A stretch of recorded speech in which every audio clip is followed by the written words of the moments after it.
I mean, I like it, but I don't know, I also want more. I want to apologize to everyone on Tuesday for being so negative because this is the most vulgar poem I've ever read in my entire life. I'm literally mad. You profess to speak for me or the reader at least 4 times in this poem. What did we do in the past? Whose souls are wasting away? Not mine. Your soul sucks, that's your problem. What we did years before, what we'll do the next day, or where we'll go, not you, not I, not even God. You managed to speak twice for me in the last sentence. But who are you to speak for everyone? Also, you're a grammatical sodomite. Brennangh. What? That's good. We met together and talked about the poem. That's good image protection. So, criticism of the poem is fine. Calling someone a sodomite. I said grammatical. The word sodomite is out of bounds.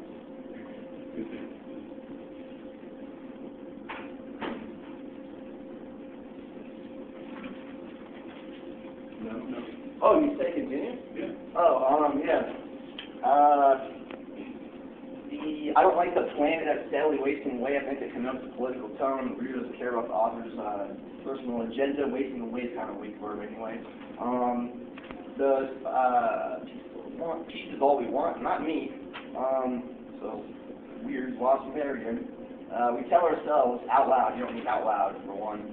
2, I don't tell myself that life is short and we should live. We are living, we do live. I don't understand that.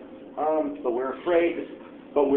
I'm not afraid. This is a certain reality. This is not a certain reality. This is your individualistic opinion that you are putting on a sheet of paper. No one knows really, cut out Libby, or cut out really. What we did years before, I don't know, man. Conjunction, junction, you know? Like, I don't know, do you want me to go through and point out the punctuation problems?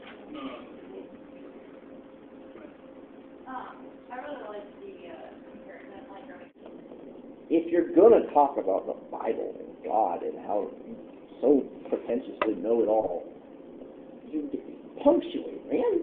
Punctuate. Like, you lose that kind of loses the credibility within, you're about to make a huge argument, and then all of a sudden you throw these blasphemous lack of commas at me, you know? I mean, I think source credibility within the frame of the topic, you should be very careful with your word choice and how like, I think a lot of it's rehashed too. So the punctuation thing, if you're drawing punctuation, that's our credibility. Yeah, it does. I mean, don't you agree? What about? I agree.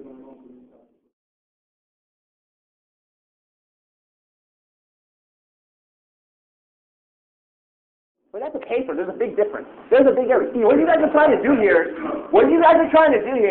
is you guys are trying to talk about yes, you can't have it both ways.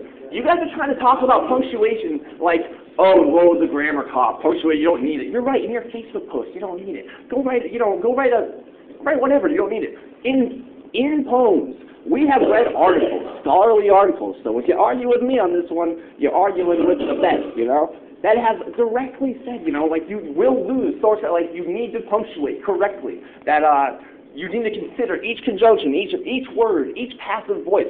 Make sure each word can stand alone. Like, you're not arguing with me. You're arguing with Herb Scott and John Haynes and Robert Haas. I mean, you're arguing with the literary, like, wrestlers, you know? Like, hey, and you're not going to hang either. Because all I'm going to do is echo the truth, and you guys are going to just try and come back.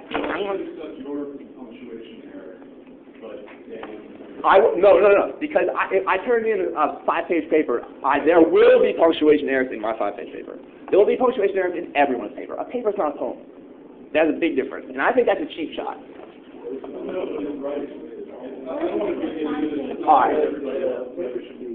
not for everybody else. The simple fact that punctuation is important, that you keep stressing, applies to you too. So what you're saying is that you're saying you feel like you're kind of left out of this poem. You have a hard time connecting with what the speaker is trying to convey to you. Is that kind of what? So the self-indulgent nature of the way it was written works against the poem. You could at least say, you know. How are you defining self-indulgent? Because self-indulgent is the personal experience to exclude the reader on behalf of yourself, like, because you wanted to write the poem, maybe, I mean, who's the poem for? If it's for yourself, that's kind of the, you know? Why don't you just say it? You said it, but you didn't say self-indulgence. Like you did. The poem should start with proper punctuation. How it was read was a gift given by her. I know what big stuff means. Tell me, I'm really confused. What do you mean within this poem, the context? Okay, well, to me, big stuff means, like, family affairs, like, stuff that you're obligated to go to. All that goes through my head is that you're failing the assignment. I feel like everyone's inability to explain to me what this poem is about, or like how it's not self-indulgent, is kind of... But we're not here to prove to you that someone else is worthy of your reading. But I feel like we're trying to justify that, but it's a personal experience.